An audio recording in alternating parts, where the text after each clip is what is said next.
নারীদের জন্য আলাদা বাস সার্ভিস চালু করেছে বর্তমান সরকার বিআরটিসির মাধ্যমে।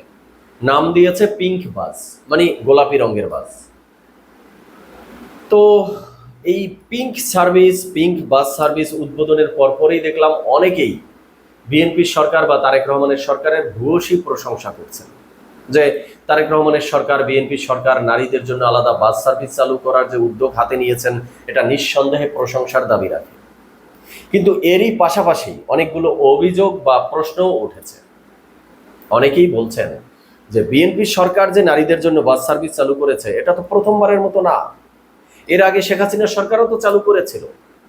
ইভেন তখন শেখ হাসিনা সরকার যেই লাল বাসগুলো দিয়ে গেছিল সেই লাল রং উঠিয়ে সেখানে গোলাপি রং দিয়ে বিএনপি সরকার সেই পুরাতন বাসগুলোকেই সামনে নিয়ে এসেছে।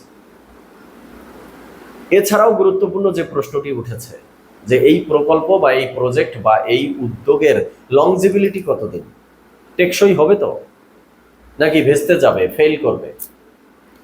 দর্শক শ্রোতা, আজকে এই বিষয় নিয়ে সংক্ষেপে কিছু কথা বলবো। তো চলুন ডিরেক্ট হিট দ্য পয়েন্টে। আলোচনার শুরুতে আমি আমার অবস্থানটা একটু ক্লিয়ার করি।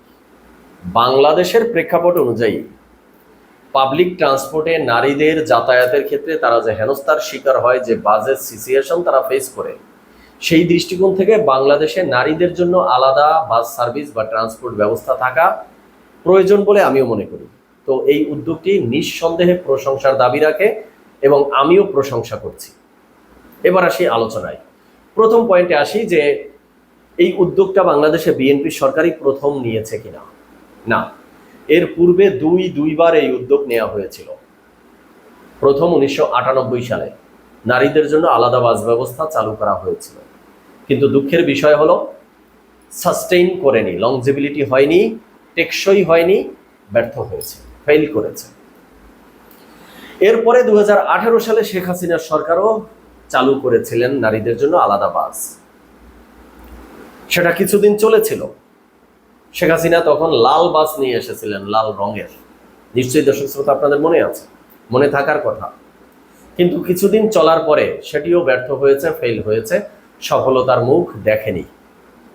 এরপরে এখন 26 সালে বিএনপি সরকার তৃতীয়বারের মতো এসে এই উদ্যোগ হাতে নিয়েছে।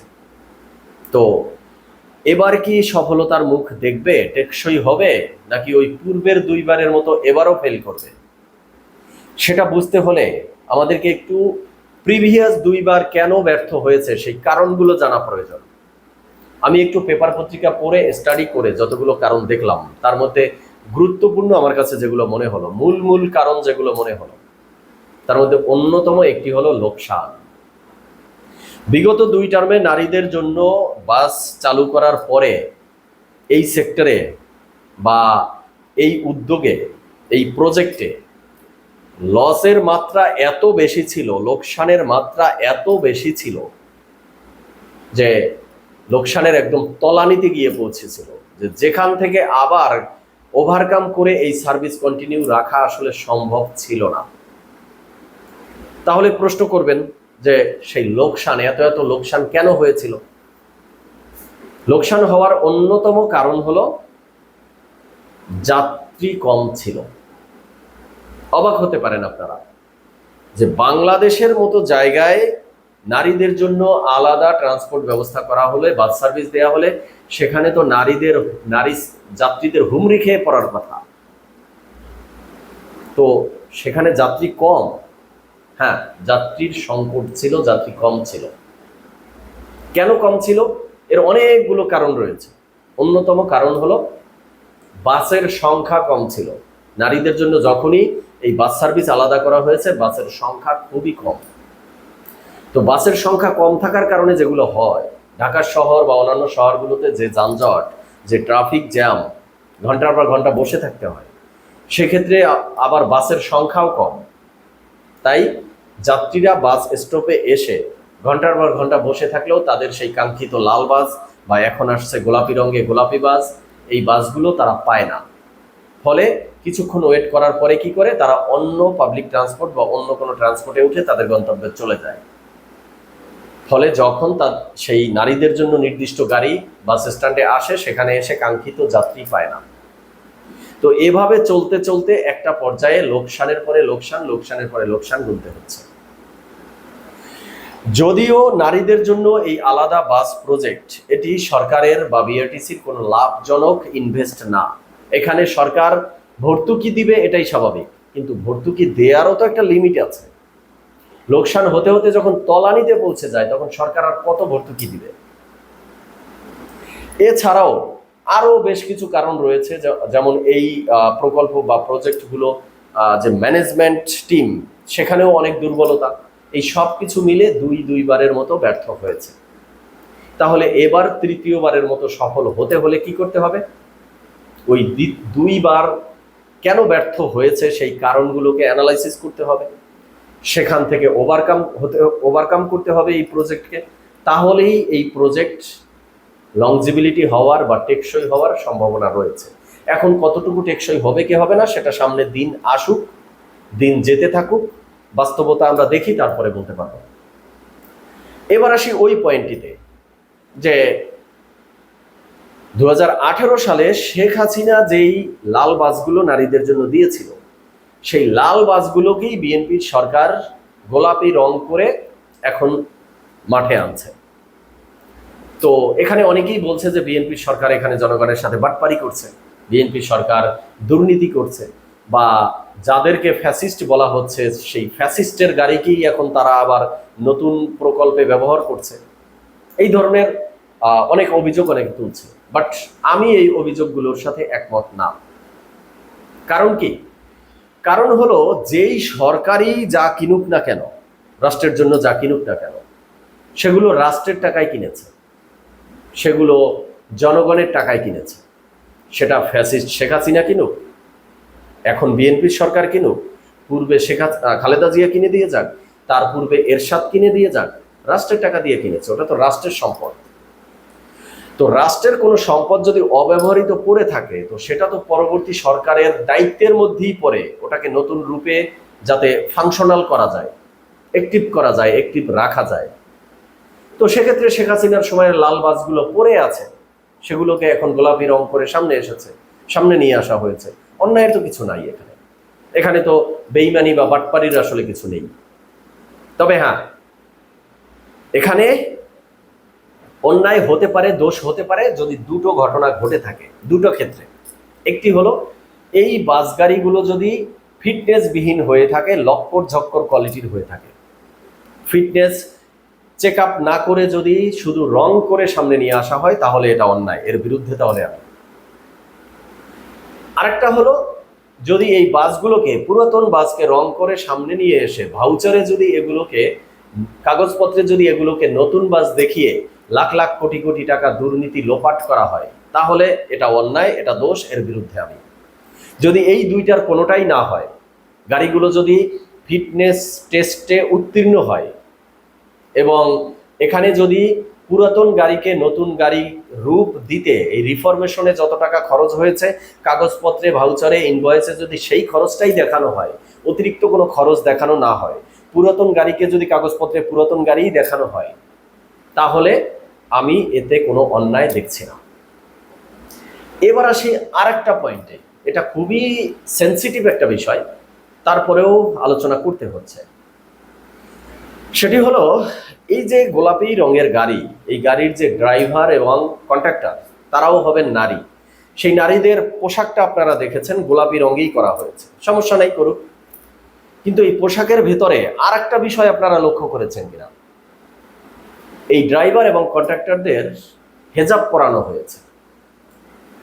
এটি দ্বারা কি মিন করেছে যে এটা এই মানে পিঙ্ক গাড়ির ড্রাইভার এবং কন্ট্রাক্টরদের পোশাক, ড্রেস কোড, যদি ড্রেস কোড হয়ে থাকে তাহলে সেই জায়গায় আমার কিছু প্রশ্ন আছে।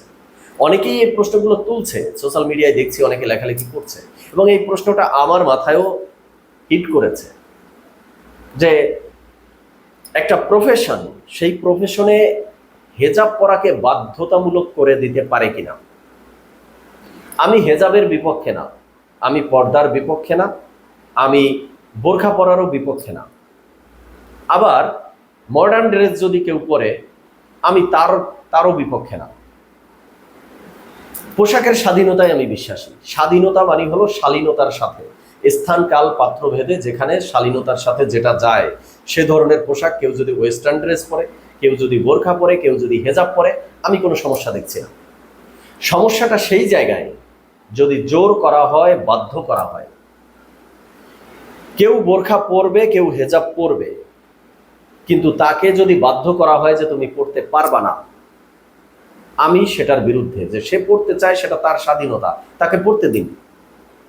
আবার কেউ যদি না পড়তে চায় যে আমি হেজাব পরবো না, আমি বোরখা পরবো না, তাকে বাধ্য করা যাবে না। আমি মনে করি এটাই হলো পোশাকের স্বাধীনতা।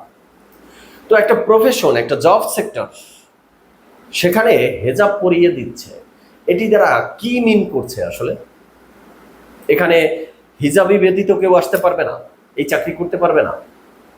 তাহলে অন্য ধর্মাবলম্বীর যারা রয়েছে তাদেরকে এই চাকরি নিতে হলে হিজাব পড়তে হবে?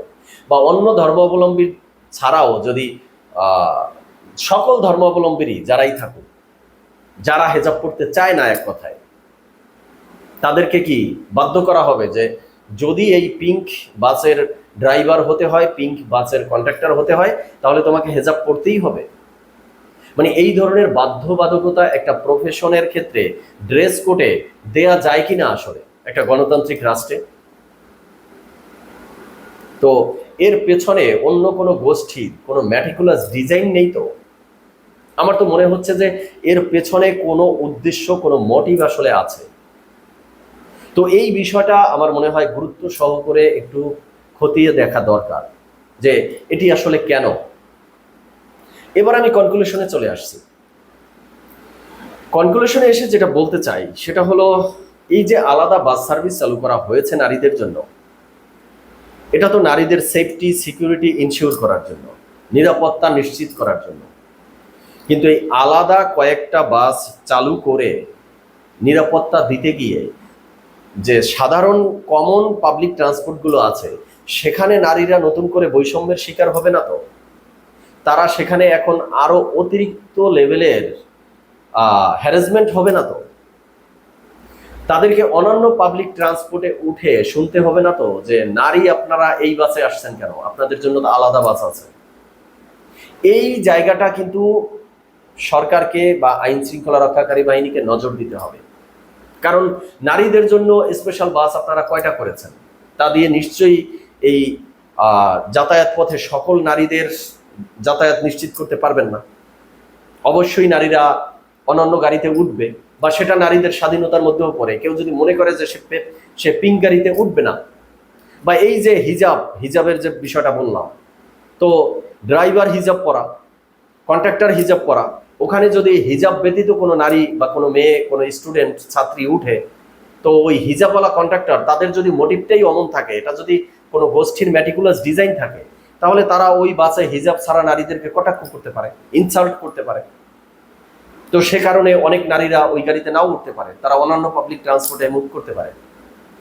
তো এই বিষয়টা সেই গুরুত্ব সহকারে দেখতে হবে যে অন্যান্য পাবলিক ট্রান্সপোর্টে নারীরা যাতে নতুন করে বৈষম্যের শিকার না হয়, নতুন করে হেনস্থার শিকার না হয়, হ্যারাসমেন্টের শিকার না হয়। তো দর্শক শ্রোতা, আজকে এই পর্যন্তই। আপনারা আপনাদের মতামত জানাবেন। সবাই ভালো থাকবেন, সুস্থ থাকবেন। ধন্যবাদ সবাইকে।